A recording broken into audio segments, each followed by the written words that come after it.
In 5 years from now, everybody will have an internet-enabled cell phone. The numbers are projected to grow from about 10 million internet-enabled cell phones today to about 1 billion in 5 years. Right now, there are almost 500 million cell phone subscribers on the planet. Within 2 years, that could double to 1 billion.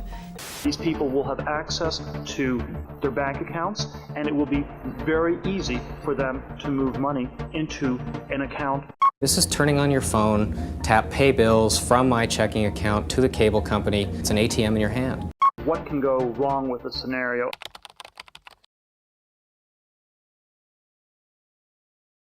And one of the questions is, how do you move from these physical dollars to electronic dollars? I think the basic technology is going to take place on the internet. I think the specific platform in the emerging world is going to be on a cell phone platform. If you look at the numbers, there are about 150 million online desktop-based accounts today. That number is projected to grow to about 350 million in the next 5 years. However, with respect to cell phones, internet-enabled cell phones, they're just getting rolled out right now. They already have some significant penetration in Japan, in Finland, in Sweden. They're getting rolled out in Western Europe, the US next year. The numbers are projected to grow from about 10 million internet-enabled cell phones today to about 1 billion in 5 years.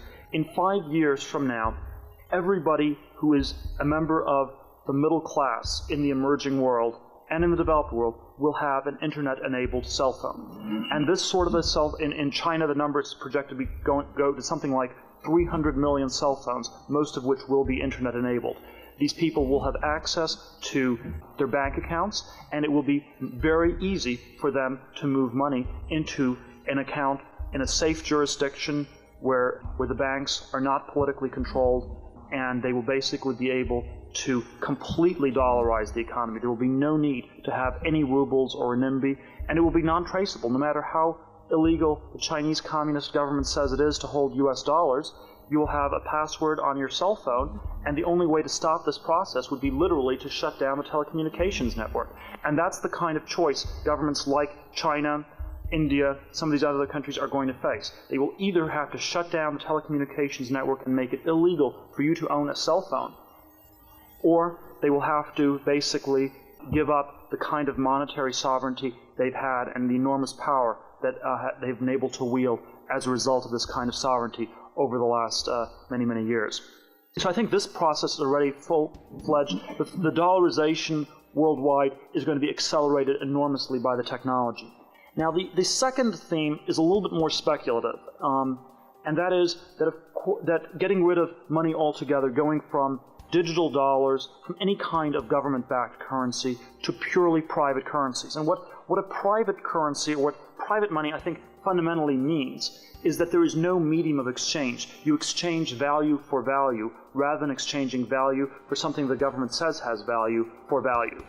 And whenever you have this intermediate step of the government saying something has value, that's where you have the subterfuge, the sort of legerdemain come in, the game of musical chairs, where every now and then a chair gets pulled out and it turns out that you're the one holding a dollar bill that's all of a sudden become worth a little bit less.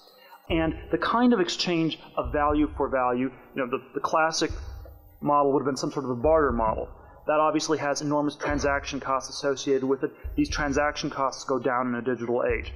And the kind of model that I think is the most likely to take place is one where you have other kinds of financial instruments that are very, very liquid. The one I would cite in the US would be something like an index on the S&P 500. Or some sort of generalized stock market index, where instead of having currency as being the place where you have value, it is in real property, real companies, things that actually have real value. And so that you might conduct business by trading not dollars, but trading little slivers of the S&P 500, or of particularly large stocks like Microsoft or something like that. My guess is that it might be the whole stock market as a whole, and that as you trade these things, that's where you have the kind that becomes in effect a de facto currency. Now, this is still pretty far-fetched, but it is not quite as far-fetched as you might think.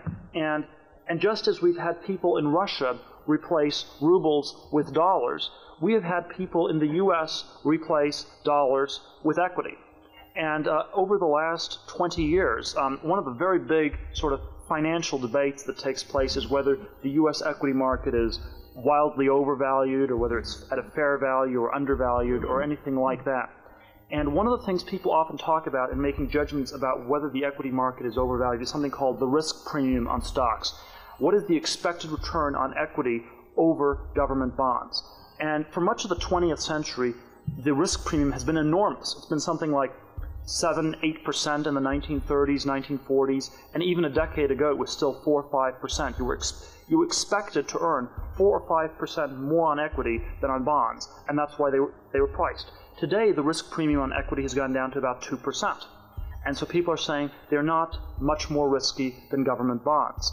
Now, if we really carry this digital argument to its conclusion, there will come a day at which the risk premium might be zero. We hope you found this video valuable. Let us know what your opinion on all this is down in the comments section. And don't forget to like it, share it with your friends, and subscribe to our channel for more content just like this.